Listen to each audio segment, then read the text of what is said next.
Hello Scorpio, great to have you here. My name is Shauna. Today's reading is a general love forecast for November 2025. As always, take the messages that resonate and release anything that doesn't. Don't forget to like and subscribe to stay connected with upcoming readings. Let's see what's headed your way, Scorpio. 7th. When I was shuffling out the spread for you, I saw this image. So I'm looking at this guy. He's probably in his, I don't know, 30s, 40s. And he's at a blackjack table. So he's sort of like right here facing me. And it seems almost like I'm looking through the perspective of a blackjack dealer. And I'm not familiar with card games, but I believe that's the game where you have to, all the cards have to add up to 21. And you want to get closest to 21, as close to the number 21 as possible. And you're betting, and you're playing against the dealer pretty much. And I see this man, he's got like already 4 cards that are in front of him. And he's saying like, hit me. And then the dealer gives him another card. And it's still a small card. It might have been a 3 or a 4 that was dealt. And then he says, hit me again. And he says it again.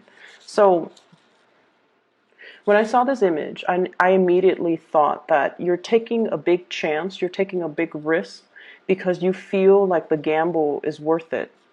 It's almost like you're calling somebody's bluff, or you are doing something where there are a lot of risk involved, but there's also a huge payout involved as well. So you're kind of weighing out, these options. Like, if I don't do it, I would have gained nothing. But if I do it, there might be a little bit of a loss if I lose, but I could win really, really big if I do it. So if I take this risk, it will really pay out for me. So that's what it feels like. But the weird thing is, I didn't see any chips on the table. I didn't see any type of money being exchanged. So I don't feel like this is a monetary risk. I just don't get that element. But for some of you, it very well could be a risky, like a financially risky endeavor that you're undertaking. But I just feel like this is something a little bit more from the heart, which is, a gamble on relationships, a gamble on love, a gamble on something that you feel deep down. It's almost like calling somebody else's bluff, okay? So when I translate that message into the cards, some of the things that I'm picking up here is there's definitely communication between you and another person.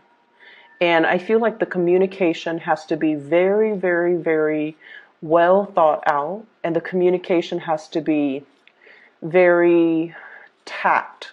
So it's almost like you're sitting there trying to communicate with another person. And I almost feel like this element, you guys are naturally very cautious to begin with.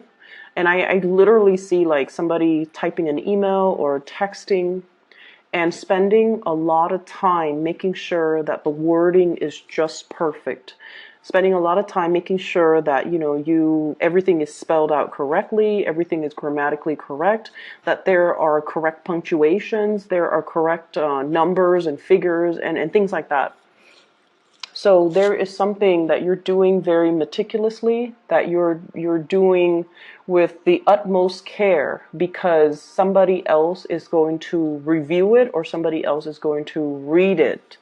So I feel almost like this element about, wanting to communicate with somebody, measuring your words, weighing out the word choice, weighing out what you're going to say, and being extra careful about how you come across and how the other person is going to receive your message. It's almost like wondering, is this the right tone that I should use? Is this the right way in which I should communicate? Am I getting my point across? So you're really reassessing this piece of communication that you're sending off to somebody. And what I feel here, we do have, let me see,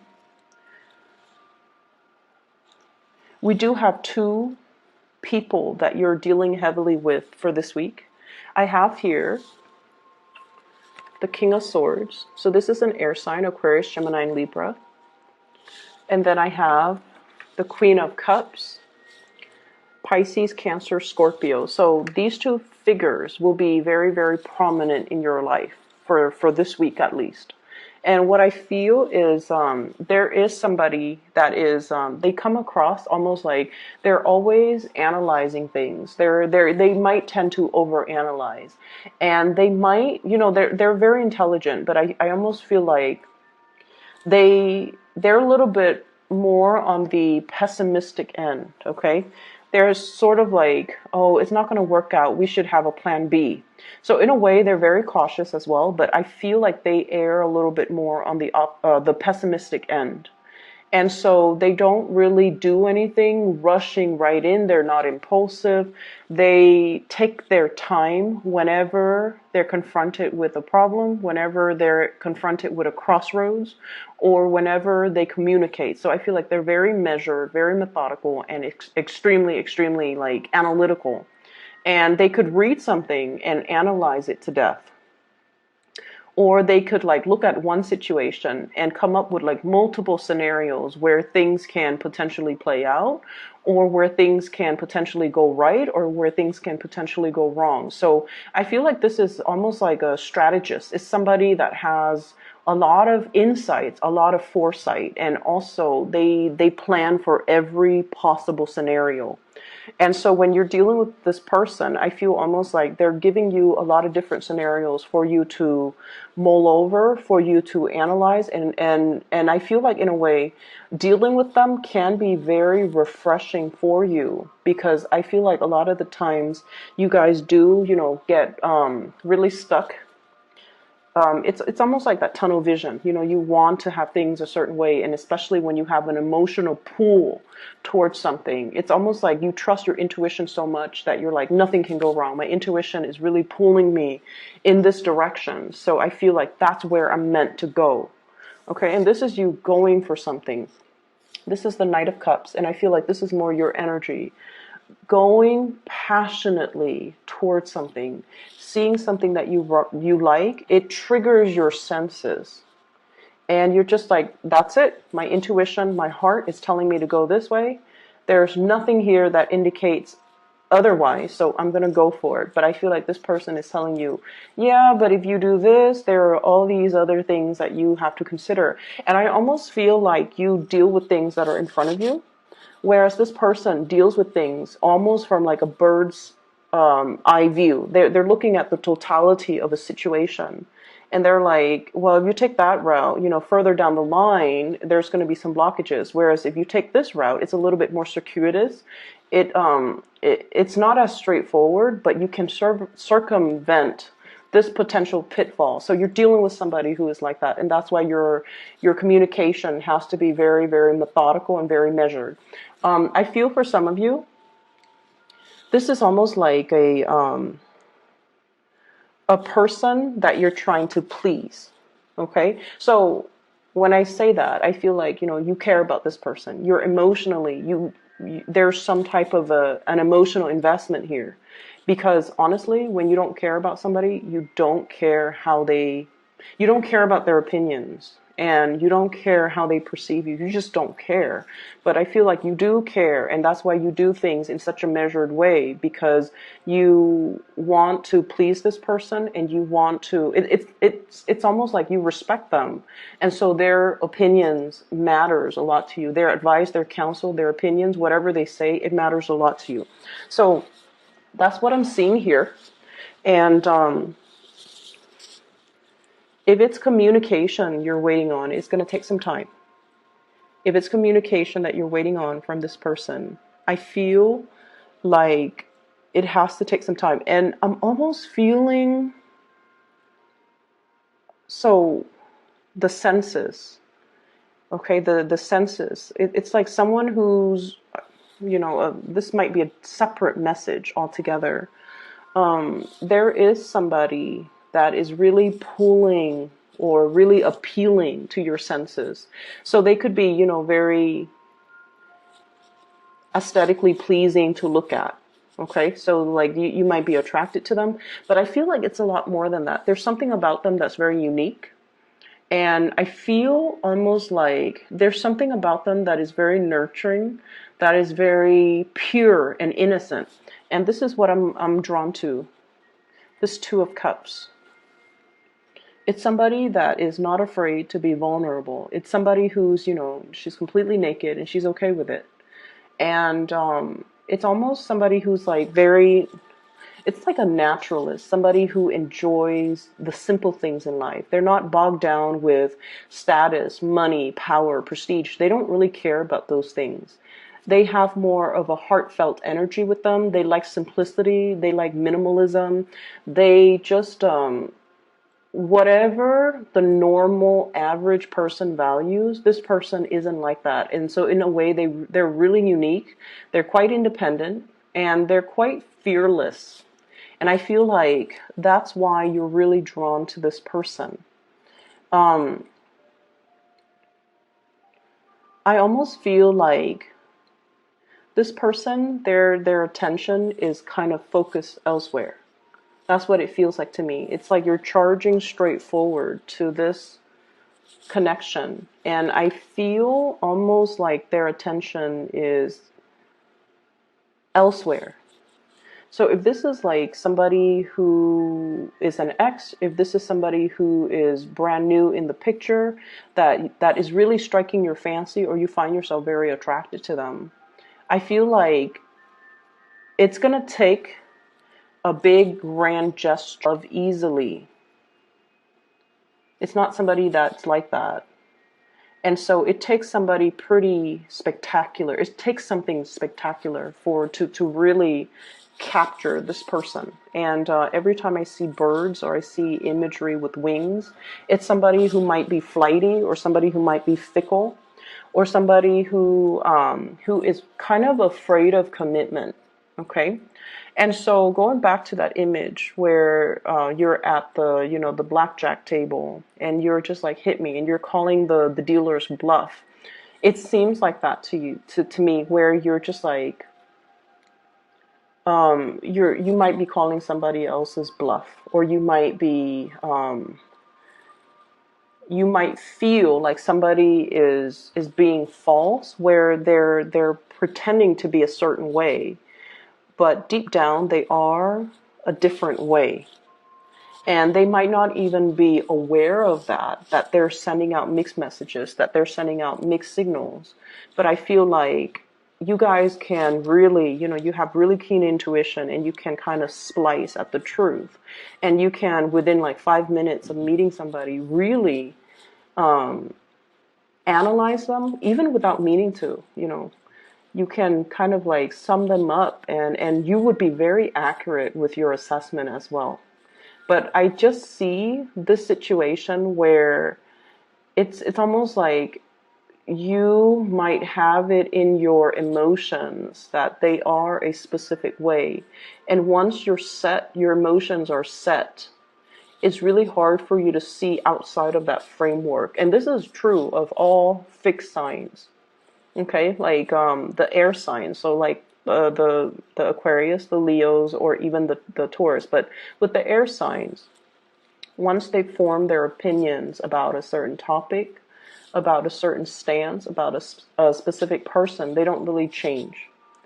Okay, and then I feel like that's the same way with Taurus. Once they're fixed on a course of action, they don't deviate. And then I feel like, once again, you're at that blackjack table. It seems like you're accumulating a lot of cards and you're taking a huge gamble. And it's almost like, anytime now it's going to be a bust. It's going to exceed that 21 mark. But you're willing to bet. You're willing to go forward. So it's almost like the reality of the situation is you kind of need to stop while you're ahead. But then I feel almost like something is telling you to keep going. And if this is a work situation, I would say be very, very careful about, trying to do something on your own. Having somebody to kind of step in, especially that strategist that's telling you, wait a minute, you've already like got 4 or 5 cards. Anytime now it's going to be a bust. So why don't you quit while you're ahead, or let me assist you, let me give you a different strategy so that you can do it the right way. Okay. So a lot of the times too with Scorpios, I just feel like, you guys do have a lot of pride. And I feel like, you're generally very independent and very stoic. You like to be able to do things on your own. You value self-sufficiency, and you do value independence as well. You like to, test your capabilities, and you pride yourself on being able to be kind of like that expert in your field.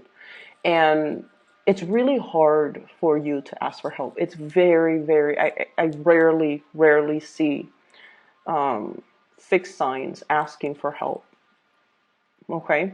And this is not about, throwing yourself a pity party, or this is not about, blindly walking down a path where it's not going to pan out well for you. This is more about being smart, having a strategy. And if we feel like we're in a situation where our blood pressure is rising, where there's a lot of risk involved, maybe you need to consult somebody who might be an expert to be able to give you these hints, tips, guidance, counsel. I do see a need for financial planning coming into the picture. So what I have here is the Five of Pentacles. And the Five of Pentacles is, dealing with some type of a financial hardship. And then I have as well the Three of Pentacles. So this is sort of like, if we're doing this all on our own, the outcome is not looking too great. However, if we enlist the help of other people, it's almost like, one person cannot lift the weight of whatever this is. One person cannot mend a fence. One person cannot do it all alone. You risk injury. You risk accidents. So it's really important to ask for help. It's really important to say, you know what, this is a little bit too burdensome or too heavy for me. I'm going to need you to step in. So, asking for help, asking for assistance. And it could just be a helping hand. It could be financial assistance. Taking out a loan, for example, or even finding ways so that you can, better manage your financial resources, finding ways in which you can, I'm seeing greatly shift money around, shifting money from savings to checking, shifting money from shifting funds around. So I'm also seeing like retirement pension and things like that, so that you can pay for something unexpected. And I also see like needing to do housing repairs, needing to repair fences. Things might have been blown out during the things might have been knocked down, things might have trickled in. So I feel some element here about having to repair some type of a dwelling. And you might need to, dip into your savings account in order to do that.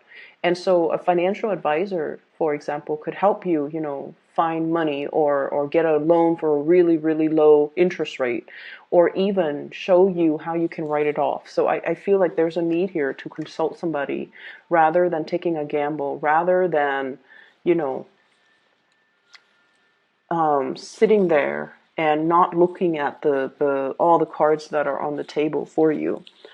Um, in the work environment overall, you're getting a lot of love and a lot of support. Okay, and I know that sounds weird, but what I feel is you're very well received. So the people that are around you, there's a lot of collaboration. There's a lot of like creative problem solving. And I feel like, you guys like that. You guys like to solve puzzles. You guys like to figure, like, take things apart and try to figure out how the mechanics work, how things fit together. So I almost feel like there's a lot of these creative problem solving, using tools or using things for one purpose, and then it's almost like transferring that thing to a different to use to a different purpose, and it works. So there's a lot of creative problem solving. There's a lot of like talking things through with another person, and the person can provide you with a lot of insights. Okay, so I feel like it's a very collaborative week, and it's really not indicating to me that you should keep information to yourself, or you should try to test your luck and do it on your own. Because like I said, you're getting a lot of love and a lot of support, and you're being looked at very, very favorably. So anybody will be more than willing to come to your rescue, to help you, to assist you, or even to sit down and, pick your brain. So it's really important to, try not to do it on your own, okay? I don't see a very busy energy, but I see this sort of like merry-go-round. When it comes to communication, more than anything, when it comes to love, when it comes to relationships, when it comes to communication, it's it's just this revolving door is what I'm feeling. This revolving door, and merry-go-rounds, revolving door, all indicate cycles. All indicates like a situation that is very monotonous, that we want to get off. Like you just want it to end. You just want the ride to end so that you can get off and then like try a different ride. So there might be a situation where things are a little bit monotonous, where things are a little bit dry, where things are a little bit stale, and you might not feel like your heart is in it anymore. And then there's definitely another connection here, I feel, that's really pulling you in a different direction. Okay. But I just feel like you have to be a lot quicker when you act. That's what it seems like to me. What I have here, and these are two major arcana cards, so let me just talk about them. This is the Justice, and this is the Chariot. So both of these are major arcana cards. And what it's saying to me here is when something is right, it doesn't have to feel so hard, okay? When the balance in a situation, in a work environment, in a relationship, in any type of an interpersonal communication, if things are right, despite your differences. So let's just say, if you disagree with somebody, right? As adults, you both can talk about your differences, talk about your different beliefs, talk about, all the things that make you different without it being conflictual. And so if things become conflictual, and if it's, coming through from the other person, then it's because they're not emotionally mature enough to look at a situation as an adult. So if you disagree with something that they believe in, and then they take it as a personal attack on their belief system or on them, then it basically means they're not able to detach their ego from, their beliefs. And so you might need to kind of look at the maturity level of the person that you're with and try to assess whether or not they're on your same wavelength, okay? So the Justice here, the Justice card, is all about balance. It's all about recalibrating. And it's all about seeing both sides to the story. And this is